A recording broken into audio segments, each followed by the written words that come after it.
Here's what you are saying. Kindly ask Honorable Meli, what happened to the recruitment of teachers? Because they said that teachers who trained on CBC to be given first priority.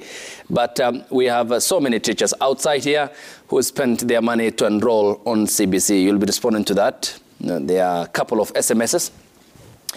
The second says, I'm a parent and I disagree with an MP in the studio. My son to be enrolled in grade 7. I was charged 25,500 and this is a public school. The government is not correct on what they say in the TV. Same school, but the same problem is there and the government knows that parents are paying hidden money.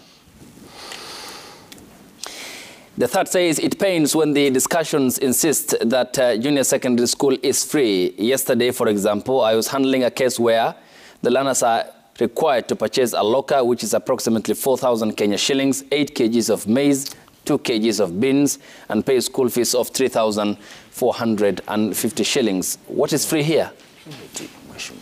The fourth says teachers in primary schools with a degree and having a seaplane in KCSE are better and more competent to teach in junior secondary schools. Let the Teacher Service Commission not discriminate these teachers. They are ready and fully loaded and more competent to handle junior secondary school very well. Thank you. I'm an education economist, and says the fifth is made deliberately by education officials and principals to benefit from looting. All public schools should be open to day learning. These public schools are now more expensive than even private schools like Komarok South Primary School, says this viewer. Is a very new school, but parents, chokes, were told to buy padlocks for classrooms. We pay 6,000 per learner, is what he or she meant. Parents who have their children transiting from grade 6 to 7 are to pay to a registration fee of 1,500. Is it okay to pay registration? Government should employ teachers of junior secondary school as well as in turn to fill the huge gap of teachers needed to implement the competency-based curriculum.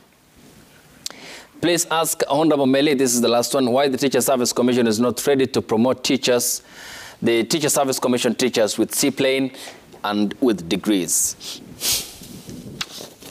Honorable Meli, loaded questions on your end. I'll come to Dr. James here. Yes, go ahead, please. In order of the questions. First of all, let me thank the viewers for actually giving us first-hand feedback. These issues of his IUB is quite annoying. It is quite, shows that there is impunity out there in the field. And that's why earlier on, Kaburu just talked about the issue of government relying on NEMIS. I think the government need to go there with a big stick. The fact that we as leaders and government has written circulars, not once, not twice, severally, has made pronouncement on TVs at every other time, and now the parents are charged up to 25,000. A child who was walking into grade 6 last year is walking into grade 7 with 25,000 shillings. You need to buy a locker, 4,000 shillings. You need to buy what? And the PS and the CS just made a pronouncement yesterday, no payment. Do the teachers respect government directives? Do they take the circulars seriously, like the olden days? Is the minister being taken seriously or the PS taken seriously? And that's the question we need to ask. That a declaration has been made, no payment of fees. And just a teacher with a lot of impunity goes ahead. The Teacher Service Commission needs to swing into action and actually have a disciplinary process on this. But Honorable Meli, before you proceed, there is, I'm looking at the hierarchy. Yes. There is the sub-county director of education. Yes, that's it. There is the county director of education. There is the regional director of education. Everybody is there. So how is this taking place? That is something that we are talking here on this morning show. Is there impunity that even if somebody can actually not respect a presidential directive, what we gave out as Kenya Kwanza, no fees being charged. I think the PS and the CS should answer this.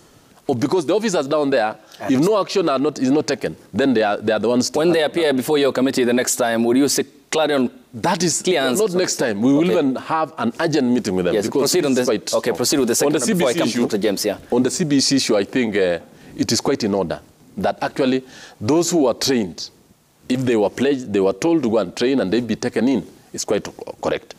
But I know maybe those who went for training are in thousands. Yet the government was recruiting 30,000 only. If, for example, out of 100,000, 100,000 went in for CBC training, not everyone will be taken in. Two, we also have the issue of seaplane. I think there is always a requirement for you to teach in a secondary school, that you must have had a C+ in a teaching area, must have an aggregate of C+, and therefore you will be actually taken in as a JSS teacher.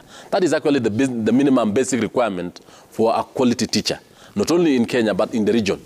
So the fact that you can have a degree in a particular field, and therefore you want to be taken in, that is something that actually the Teacher Service Commission has set as a standard.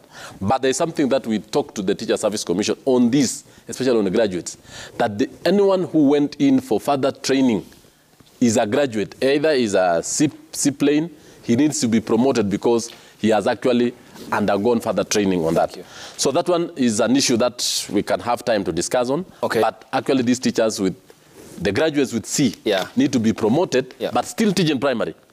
But those with C+ can be promoted and teach in JSS classes. Okay. Thank you. Dr. James, an array of... And maybe let me just make this. Yes. Yesterday when we were discussing this, we realized that thousands of teachers have stagnated.